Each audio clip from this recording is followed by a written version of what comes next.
Assessment in Online Distance Education, a comparison of 3 online programs at a university. I chose this article over the others because I believe it does give a good overview of the principles and practices of effective online assessment and ties together much of what we've been reading and talking about regarding quality in online course design. The authors of the study wanted to investigate if online courses were using the best practices of online assessment. The analysis was framed by Kirkpatrick Level 2 learning and the 4 domains of learning: affective, cognitive, psychomotor, and social skills.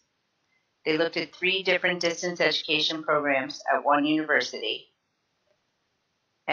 Those were the School of Continuing Studies, School of Business MBA program, and the School of Education graduate program. The questions asked in the study were: what are the principles for assessment of student performance in an online educational context? And are these principles reflected in the assessment activities used by the designers and instructors in actual online courses? First, the authors reviewed the literature of assessment in online distance education and considered educational philosophies to guide their search for assessment features. They discussed several principles of assessment. That assessment activities are congruent with learning goals, that they are integral parts of the learning experience, measurement of learner achievement is continuous, strategies used accommodate special needs, characteristics, and situations of the student. Both student and teachers use the assessment systems to manage learning, and learners are given many opportunities and ways to give feedback regarding the instructional design of the program.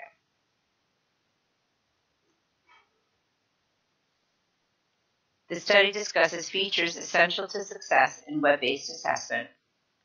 First, online assessment should be an ongoing process through which the instructors learn about each student's approach to learning, and the focus remains on learner success in regard to the instructional goals. Feedback, when used well, turns an assessment into another learning experience. Self-assessment is a very important piece to online education. Students appropriately direct their studies after evaluating their progress and achievement toward the instructional objectives. Team and peer assessment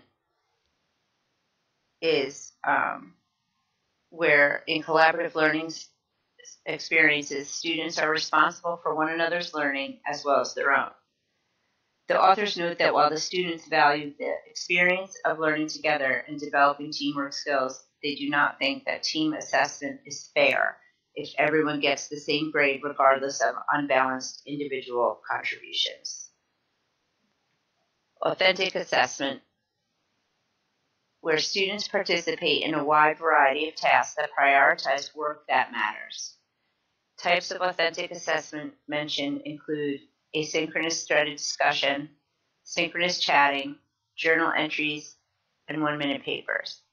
Electronic portfolios were highlighted as possibly the best type of authentic assessment for online learning, since the student's proficiency can be documented and monitored by both the student and the instructor.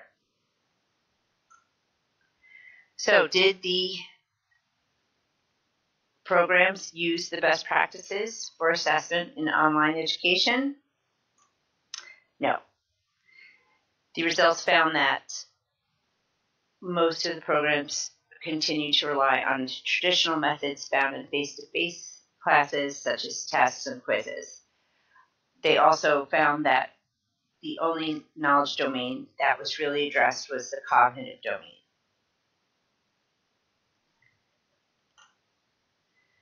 So, what did the researchers conclude?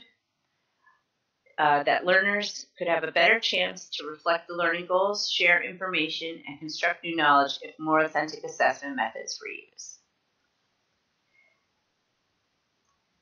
Thank you for watching and listening. Have a good night.